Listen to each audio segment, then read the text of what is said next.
Pithy Chronicle, we take history seriously and try to add a little levity where we can. This is not one of those stories. Our subject today was born into slavery, suffered as a slave, but lived and died as a free woman, having changed the face of our nation. If you are triggered by discussions of violence, rape, or the conditions enslaved peoples were subjected to, you may want to skip this episode. We firmly believe we should not shy away from this story, but make sure that it is told as honestly as possible. Without further ado, here is Alice Walker's reading of Ain't I a Woman, attributed to Sojourner Truth. Well, children, where there is so much racket, there must be something out of kilter. I think that twixt the Negroes of the South and the women at the North, all talking about rights, the white men will be in a fix pretty soon. But what's all this here talking about? That man over there says that women need to be helped into carriages and lifted over ditches and to have the best place everywhere. Nobody ever helps me into carriages or over mud puddles or gives me any best place. And ain't I a woman? Look at me. Look at my arm. I have plowed and planted and gathered into barns, and no man could head me. And ain't I a woman? I could work as much and eat as much as a man when I could get it, and bear the lash as well. And ain't I a woman? I have borne 13 children and seen most all sold off to slavery. And when I cried out with my mother's grief, none but Jesus heard me. And ain't I a woman? Then they talk about this thing in the head. What's this they call it? Intellect. That's right, honey. Intellect. What's that got to do with women's rights or Negroes' rights? If my cup won't hold but a pint and yours holds a quart, wouldn't you be mean not to let me have my little half measure full? Then that little man in black there, he says women can't have as much rights as men because Christ wasn't a woman. Where did your Christ come from? Where did your Christ come from? From God and a woman. Man had nothing to do with him.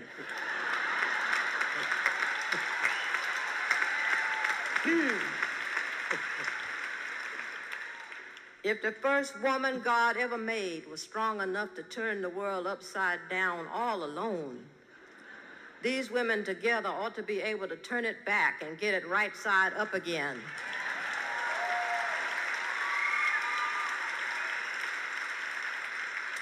And now that they is asking to do it, the men better let them.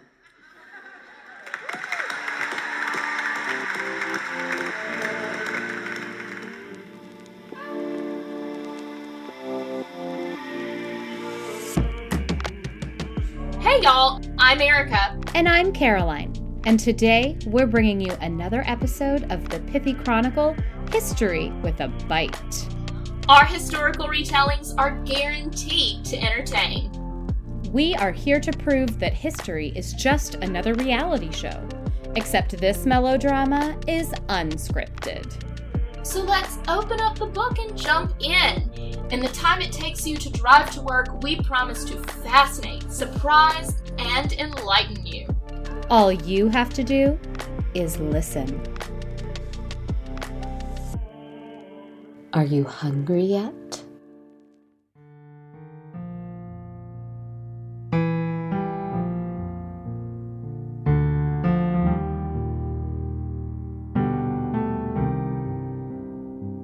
Isabella Baumfree, Sojourner Truth, famed feminist and abolitionist, never spoke these words.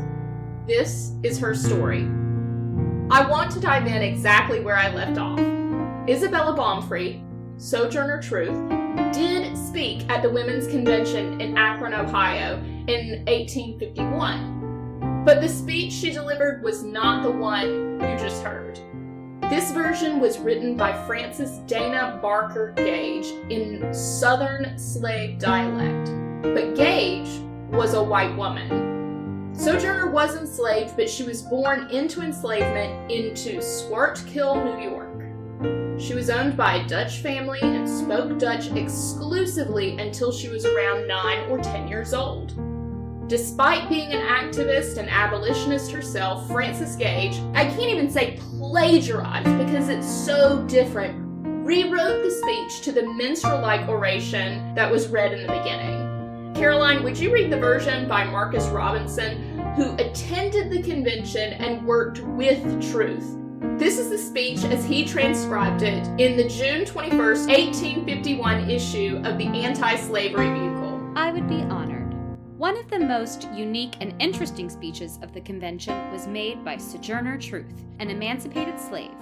It is impossible to transfer it to paper or convey an adequate idea of the effect it produced upon the audience. Those only can appreciate it who saw her powerful form, her whole-souled, earnest gesture, and listened to her strong and truthful tones. She came forward to the platform and, addressing the president, said with great simplicity, "May I say a few words?" Receiving an affirmative answer, she proceeded. "I want to say a few words about this matter. I am a woman's rights. I have as much muscle as any man and can do as much work as any man. I have plowed and reaped and husked and chopped and mowed, and can any man do more than that? I have heard much about the sexes being equal. I can carry as much as any man, and can eat as much too, if I can get it. I am as strong as any man that is now. As for intellect, all I can say is, if a woman have a pint, and a man a quart, why can't she have a little pint full? You need not be afraid to give us our rights for fear we will take too much, for we can't take more than our pint'll hold." The poor men seem to be all in confusion and don't know what to do. Why, children, if you have women's rights, give it to her and you will feel better. You will have your own rights, and they won't be so much trouble. I can't read, but I can hear. I have heard the Bible and have learned that Eve caused man to sin. Well, if woman upset the world, do give her a chance to set it right side up again. The lady has spoken about Jesus, how he never spurned woman from him, and she was right. When Lazarus died, Mary and Martha came to him with faith and love and besought him to raise their brother. And Jesus wept, and Lazarus came forth. And how came Jesus into the world? Through God, who created him, and the woman who bore him. Man, where was your part? But the women are coming up, blessed be God, and a few of the men are coming up with them. But man is in a tight place. The poor slave is on him. Woman is coming on him. He is surely between a hawk and a buzzard. Not exactly the same speech, huh? No. The themes are similar, but I certainly feel more comfortable reading it personally. It is really devastating the way that she was forced into this, quote, uneducated Southern slave narrative by the very well-known ripoff that we played at the top of the episode. What is more miserable is that it happens over and over again. Not only does Frances Gage change Sojourner's words, she alters very personal parts of Sojourner's history. But I can't get ahead of myself, so let's take it back a few decades to when our subject was born. Listener, she just did the little dance, literally doing the electric slide backwards. Yeah, why not? Why not? I'm sorry you missed it. Listen, this is such a serious episode, we gotta find the levity when we can. I agree. That's right. She was born into enslavement around the year 1797 to John and Elizabeth Baumfree, who named her Isabella. The entire family, mother, father, 10 to 12 children, Sorry. 10 to 12. Oh, okay, that's a lot. It's a lot with no medication, man. This very large family, they were enslaved to Charles Hardenberg in New York, which had a heavy Dutch population at the time, and it's recorded that she began to work as a chattel slave when she was just 5 years old. 5. That's a kindergartner. That's a little older than my son right now, and to destroy his childhood in such a way is so painful to consider. Yeah. But at just 5 years old, she learned domestic duties that would make her, quote, valuable when she was of age to sell. Again, disgusting. Her education did not include academics. She never learned to read or write, which makes the rest of her life just astounding what she accomplished. The fact that she could speak so eloquently without ever having learned to read or write, and I, ironically, for a podcast host, am very much a visual learner. And I would have so much trouble formulating things in my mind without being able to put pen to paper. So that's very impressive. But generally speaking, this is just such a painful upbringing. But what struck me most was the number of children, as we kind of talked about. While 10 to 12 seems like a lot to handle, even to this mother of 2 today, my first thought, and this is so scary, was how devastating it must have been each and every time they were forced to be separated. And I'm making an assumption, but it was too often the case. And then, one has to ask, did she want 10 to 12 children? Or was that something that she truly had no choice in the matter?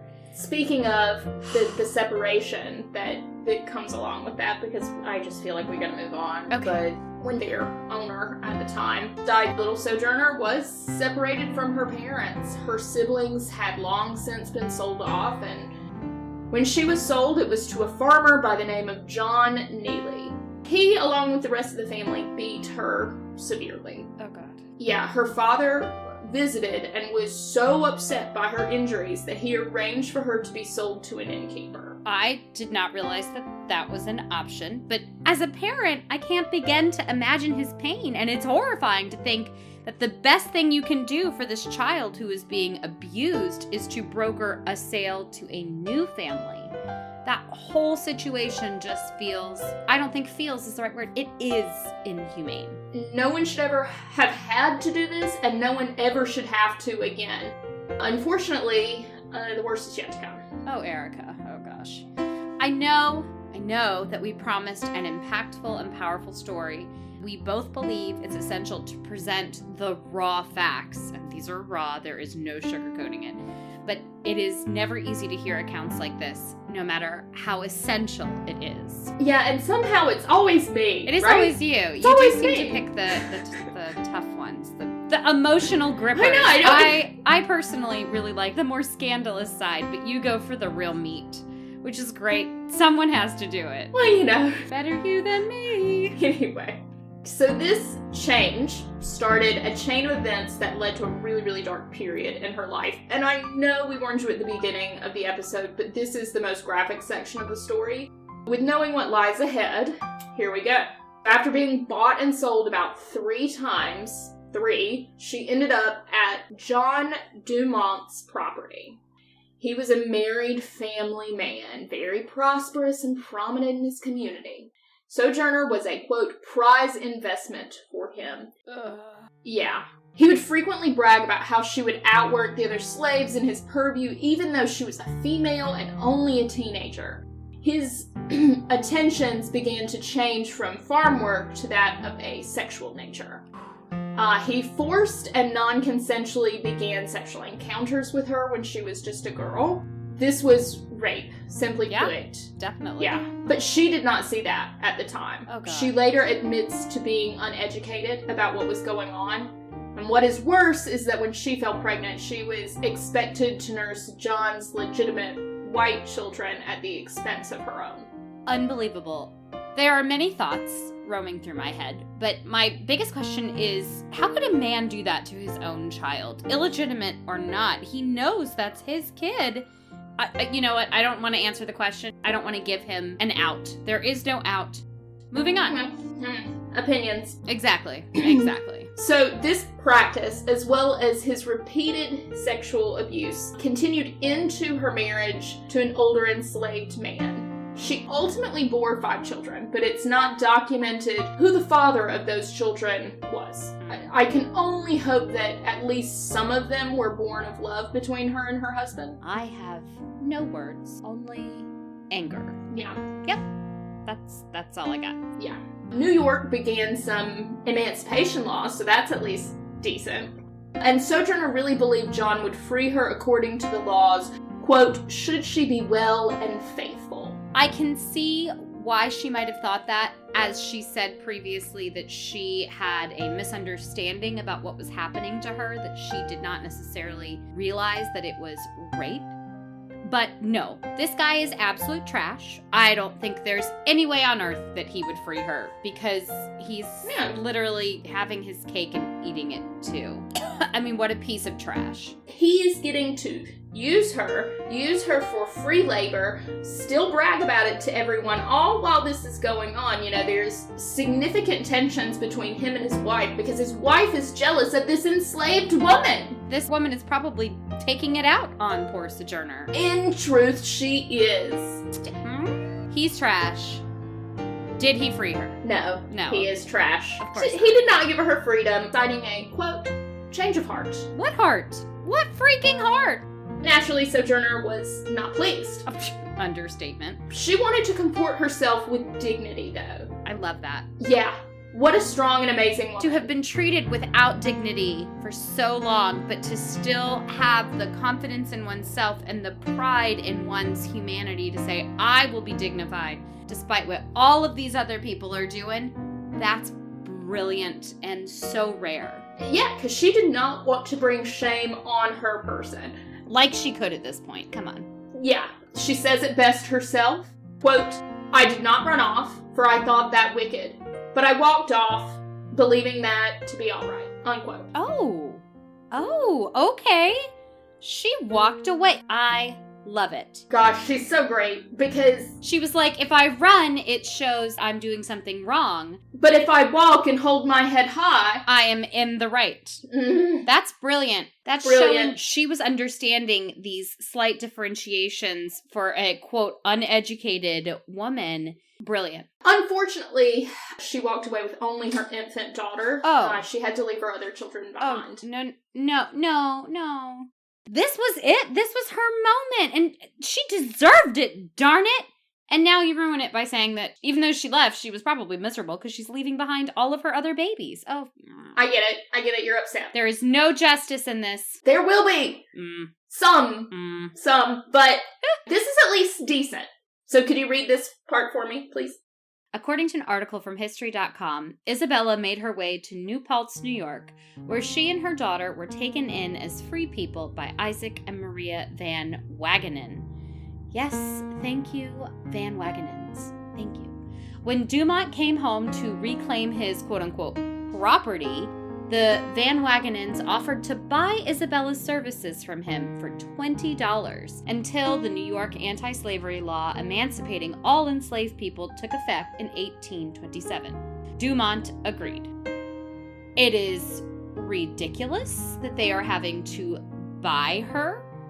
Statement, fact, done. And thank goodness for people like the Wagenens who understood that it was essential to help these enslaved people leave these terrible situations. Situations they shouldn't have been in from the beginning. And I'm almost surprised Dumont agreed, because oftentimes people who believed in slavery didn't want to sell slaves to people who would then free them. They thought it kind of poked holes in this institution that they were trying to preserve. Yup.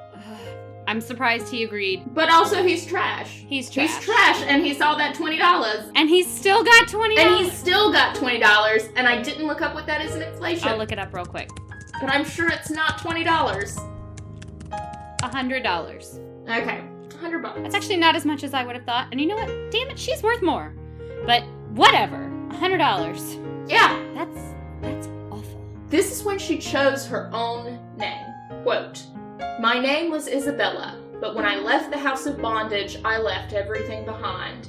I wasn't going to keep anything of Egypt on me, and so I went to the Lord and I asked him to give me a new name. And the Lord gave me Sojourner, because I was to travel up and down the land, showing people their sins, and being a sign unto them. Afterwards, I told the Lord that I wanted another name, because everyone else has 2 names. And the Lord, yeah, love that. Love that. Because only she could go back to the Lord and say, listen, I need another one. everybody else got 2 names. What the heck? Quote, because everybody else has 2 names, and the Lord gave me Truth, because I was to declare the truth to the people. Unquote. This is from Harriet Beecher Stowe's Sojourner Truth, the Libyan Sibyl, and the Atlantic Monthly from 1863. When you look that up, it will be in the dialect, and I'm not entirely sure why that was done. But we chose to take it out. We chose not to read it in the dialect out of respect, because she's not from the South.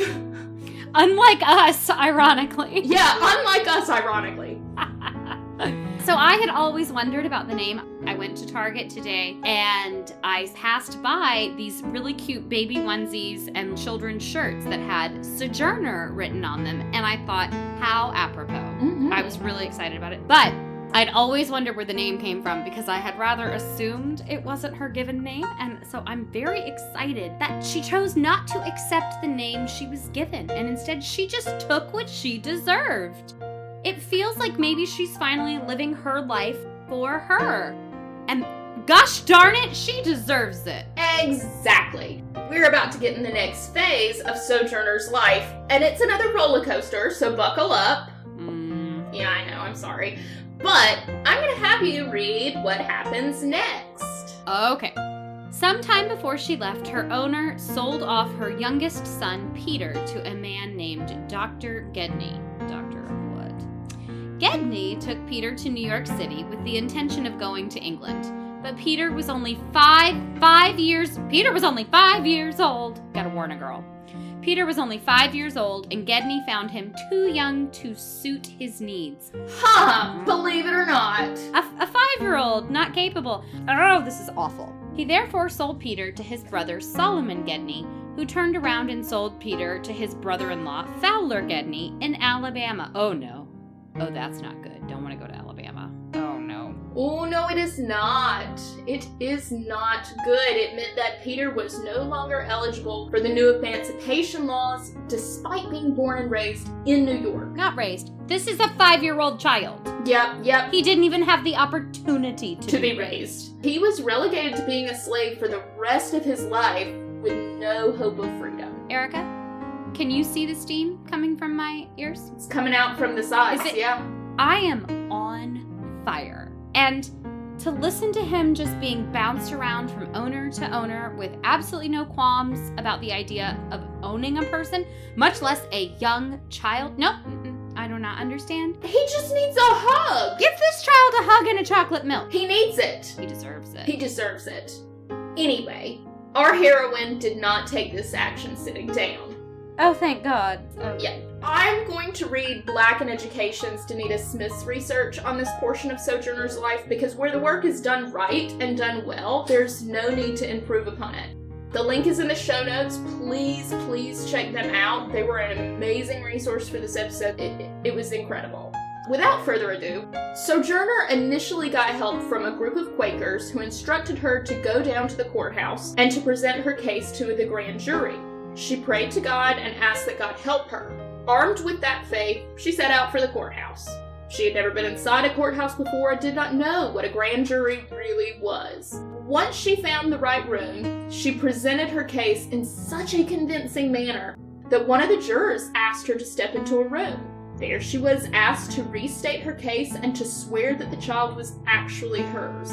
She was given a document to take to the local constable in order to serve Solomon Gedney. This woman, who had never even heard of a grand jury, walks into a courthouse, no appointment, no lawyer, no representation, and succinctly and convincingly makes her point to a room of white men. This is why we are telling her story. This is impressive. This is ridiculous in the best possible way. Absolutely. Quote, Solomon Gedney then secured legal counsel, because of course, and was advised to go get Peter or face possible jail time. Totally deserved. Yep. Lock him up.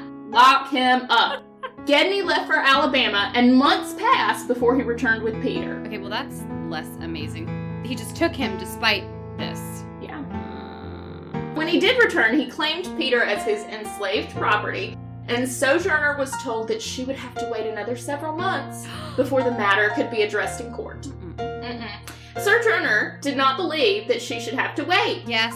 She believed that God would answer her prayers completely, and she did not want Peter to be in the custody of Gedney for another several months. Who knows what Gedney might do to him? After her experiences, she must have been scared out of her mind. She knew all the terrible possibilities. Get that man away from that child. Her lawyer told her that she should be thankful for all they've been able to do. It was remarkable that her son was back in New York, and that she should wait patiently for the next court session.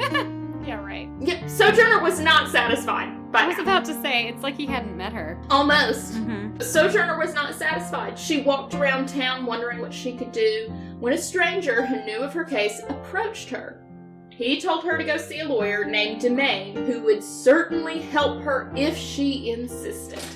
Yep, so she went directly to Demain's house and laid out her situation. He agreed to help her and told her if she would give him $5, she would have her son in less than 24 hours.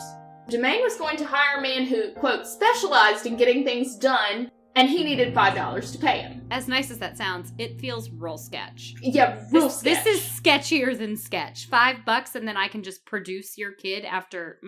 Yep. I'm uncomfortable. I know, but here we go. So Sojourner explained that she did not have any money and had never owned a dollar in her life. Much less 5. She'd never owned a... Oh, good God. She decided to ask who originally had helped her for assistance. She left Demain's house, walked 10 miles to their location, and was able to collect money from them. Holy cow. Awesome. She then walked back to his house. Another 10 miles. And gave him all the money.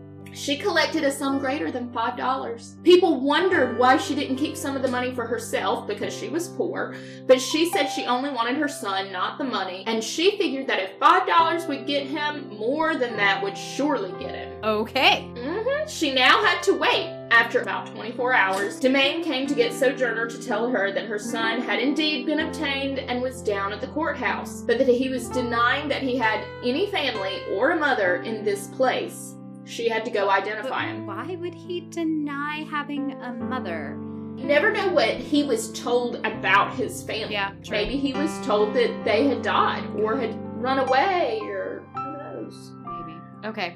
So many sad things for this poor child to get over. She went down to the office, but when she got there, her son screamed and grabbed the leg of Solomon Gedney, claiming that Gedney was his master and that he didn't want them to take him. Peter had a big scar on his forehead, and when he was asked how he got it, claimed that a horse in Alabama had kicked him. He also had a scar on his cheek, which he said he got from running into a carriage. More like running into a fist, am I right? The judge made Peter talk directly to him and asked him to stop looking at Gedney when he answered. Demain, the lawyer, began to argue that the child must be able to be claimed because his sale out of the state of New York was illegal under the emancipation laws, and that Solomon Gedney should be fined and prosecuted. At the very least. The very least. Very least. Sojourner sat in the corner while all of this was going on, barely breathing, thinking that if she could only get her son, she didn't care about anything else. The judge finally declared that her son be given to her, having no other master, no other controller, no other conductor but his mother. Thank God for that judge. When Sojourner and the other people there were finally able to calm Peter down, she looked at him from the top of his head to the soles of his feet, and he had scars all over his body. His back was whelped and looked like her fingers as she laid them side by side. Oh my God. Oh my God. "How did you bear this?" she exclaimed.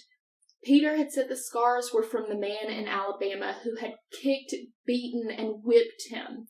He said there was also a woman named Phyllis there who had a newborn baby. She was beaten to the point where the blood and milk ran down her body.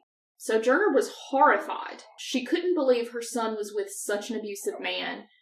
She was able to secure her son's freedom, and in doing so, she was among the first African American women in the United States to win a lawsuit. This is the cinematic moment. I am so impressed And I want to say that it's justice, but it does rather seem like Gedney, while he lost his quote-unquote property, didn't actually suffer very much for the treatment of a child. Man should be in shackles. Things did get dark for Gedney after the trial, and Sojourner felt a little responsible. Why? Absolutely not. She's a hero, nothing less. The embittered mother called upon her God to punish the Gedney family who had sold her child and laughed at her protests. When the Alabama devil Fowler Gedney murdered his wife and his mother-in-law went insane, she was both convinced of her power with her God and terrified of the terrible vengeance that he had brought down upon her persecutors. Quote, "That is too much, God," she prayed. "I did not mean quite so much," unquote. Nope. No, not too much. I can see why in the moment she would feel maybe afraid of her own power with God, but nope. Karma's a bitch. I have no such qualms. Deserved, if not more. And thankfully, she gets a little break at this point, and boy, does she deserve it. Mm-hmm. She purchased a house and did domestic work. She joined a church and grew in her faith and spirituality, which would greatly influence her social justice work in the future. I think this may have been the only time in her life that she, quote, took it easy. And she wasn't exactly relaxing by the pool. She was working to pay off her house. It only took 4 years. And started working on her first published work. It was an autobiography that she dictated. No, not taking it easy. Also, 4 years? 4 years to pay off the house?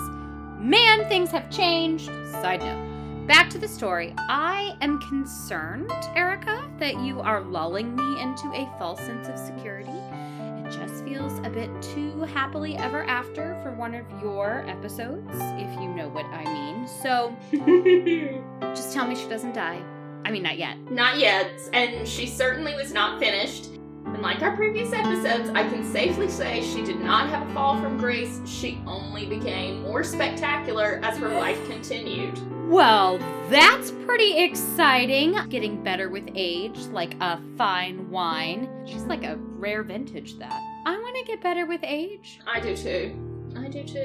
It was 1850, and that was the first documented instance that she spoke against slavery and for women's rights and suffrage in Massachusetts and Rhode Island. She continued what feels to be like a Reformation tour across the Northeast. She covered almost all of New England, as well as Pennsylvania, New York, D.C., Baltimore, Indiana, Ohio, and several others. So when I tell you she was boogieing, she was. That is amazing, especially for someone who was truly just working in domestic service. It's clear that her speaking and her engagement with the audience and her story were really hitting home. People wanted to hear her speak in so many venues around the country. Another Testament to her greatness, and let me tell you, in a time before planes and cars, it was carriages and maybe a train. Couldn't have been me. That sounds like a pretty miserable journey, but totally worth it, considering what she was fighting for. Exactly. And there are two main speaking engagements that I want to cover, since we've already discussed the famous Ain't I a Woman speech and its problematic handling in Akron, Ohio.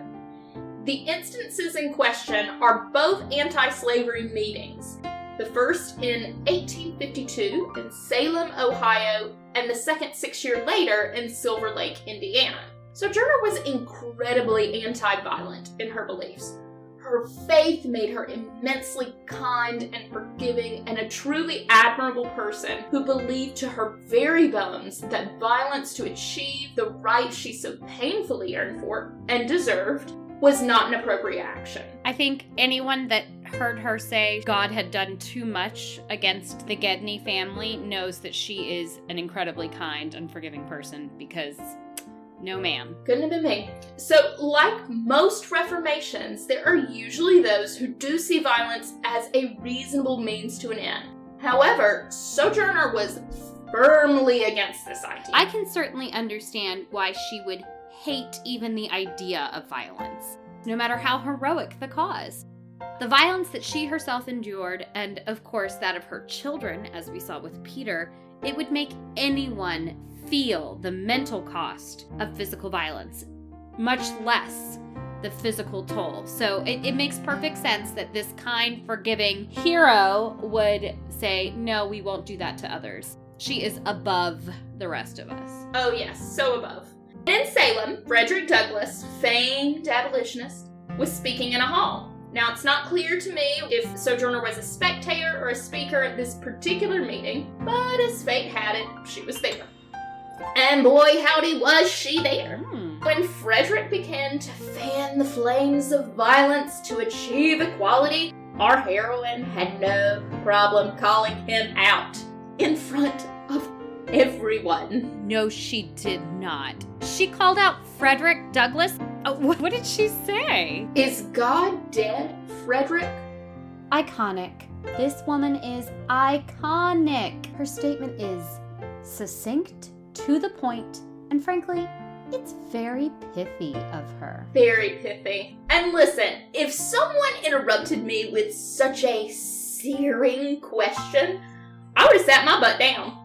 What is neat, though, is that we have Frederick's recollection of the incident from a letter he wrote shortly after. Caroline, would you be so kind? Oh, with pleasure. Quote, "In my speech, I took the ground that slavery could only go down in blood, that slaveholders and the country had sinned too long and too deeply to escape. While describing the power of slavery in the church and the state in furtherance of my argument, Sojourner, in a distant part of the hall, startled me and the whole audience with the question, 'Is God dead?' The suddenness and sharpness, together with its impertinence, brought me for a moment to a complete halt. I had said nothing that called for such a question, but gave it a negative answer and went on with my speech. I have never been able to see why such an incident should be so often referred to. The effect of the question was much in the tone in which it was asked, and the moment in my speech when it came. It has been said I was completely unhorsed and discomfited by the question. Perhaps I was, but as I remember my condition at the time, I was about as self-possessed as was my audience. We were all for the moment brought to a standstill, just as we should have been if someone had thrown a brick through the window." Okay. So he's clearly... Isn't this such a man's rendition of happenings? This woman just interrupted me, but I held my cool.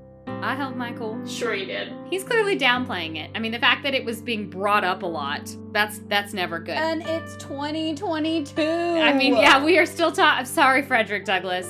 We are still talking this through because it was a pretty awesome moment. We're still talking about it. And I love that her comment was like a brick being lobbed through the window. My favorite is, I don't know why people bring it up. I have no idea. Because it's awesome. It's awesome. And it took guts to do that. She was a woman standing up in front of a man and asking him a very honest and philosophical. It is straight up philosophical. You know what it is? It's a mic drop. It's a mic drop. Boom. But if you think that can't be topped, you would be wrong. I'm never wrong. I'm just kidding. Well, in this case, picture it. Silver Lake, Indiana, which was very pro-slavery at the time, didn't realize that. She got permission to speak at the United Brethren meeting.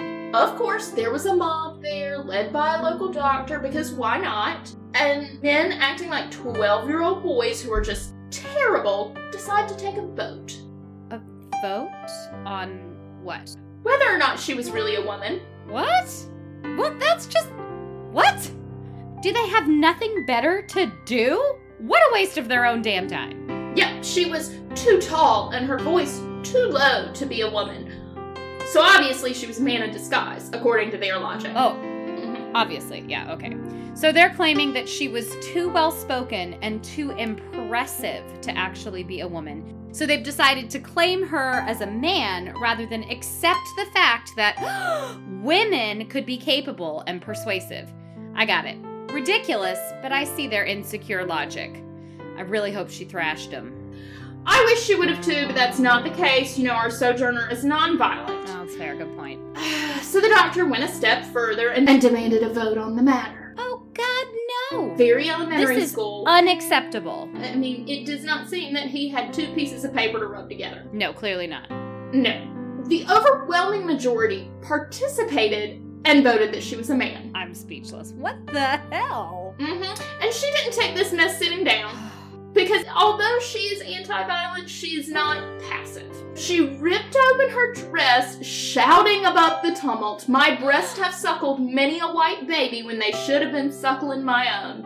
Some of those white babies are now grown men, and even though they have suckled my breasts, they are far more manly than any of you. I show my breasts to this whole congregation. It isn't my shame but yours that I should do this. Hear then, see for yourselves," unquote.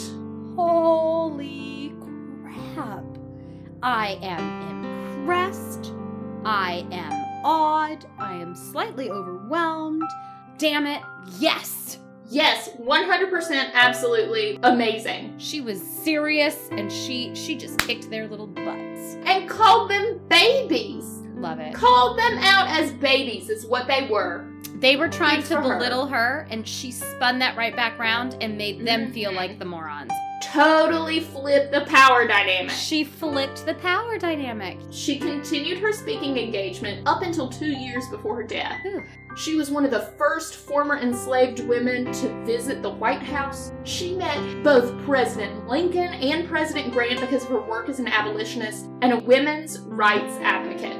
This woman absolutely broke the mold and accomplished more in her life than so many others. What strikes me is that despite all of her amazing achievements, her courage to insist upon her rights despite all the overwhelming obstacles, she is still most known for a white woman's reconstruction of one of her speeches. And frankly, compared to that last mic drop of hers, it all pales. She is more impressive than she is given credit for. Target should have even better onesies for Sojourner. Yes, and give me that truth, because everybody else has 2 names. Yes, 2 names, Sojourner Truth. Here to stay.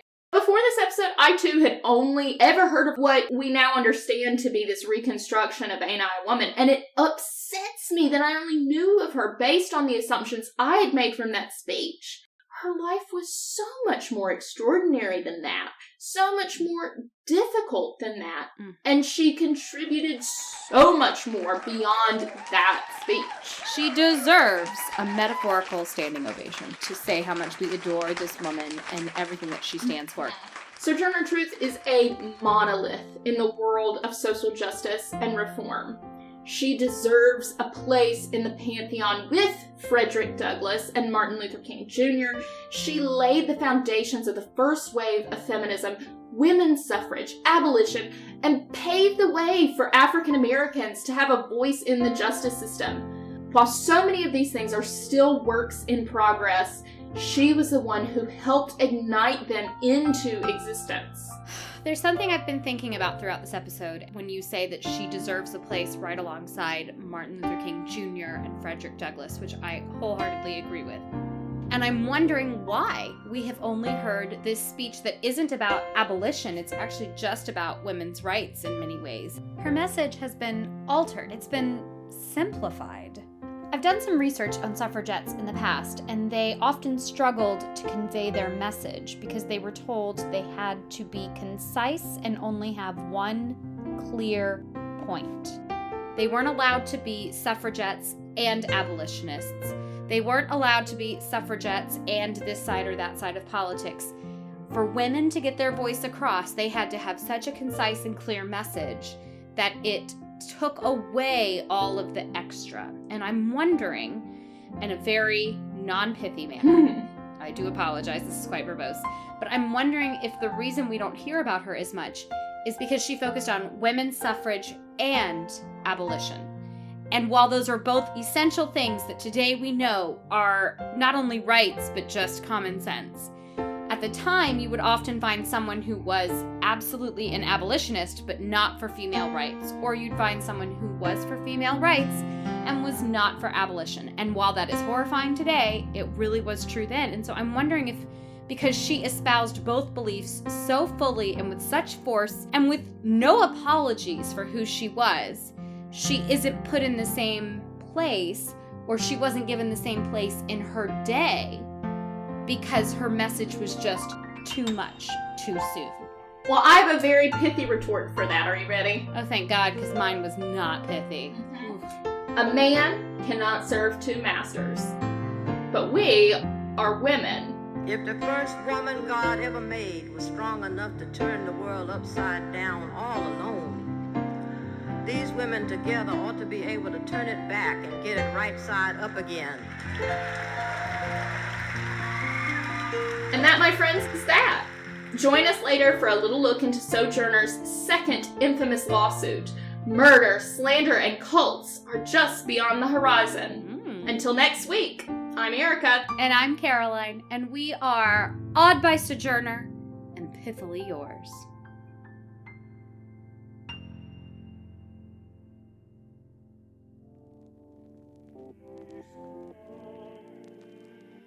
This episode is brought to you by the Pithy Chronicle, LLC. The Pithy Chronicle is intended for education, entertainment, and non-commercial purposes. Any views or opinions expressed in this podcast are personal and do not represent those of people, institutions, or organizations that the owner may or may not be associated with in a professional or personal capacity. While we offer lots of sarcasm, this podcast does not offer any advice or services. Listening to this podcast may induce fits of laughter, unexpected distraction, or uncontrollable rage at the subjects, hopefully not at us. We hope you learned something today. If not, so sorry. Please be advised we are not experts in the following fields: medical, legal, financial, technological, thermonuclear engineering, submarine warfare, neuroscience, or cat husbandry. Thanks for listening to our little disclaimer. Just covering our history-loving asses. Bye!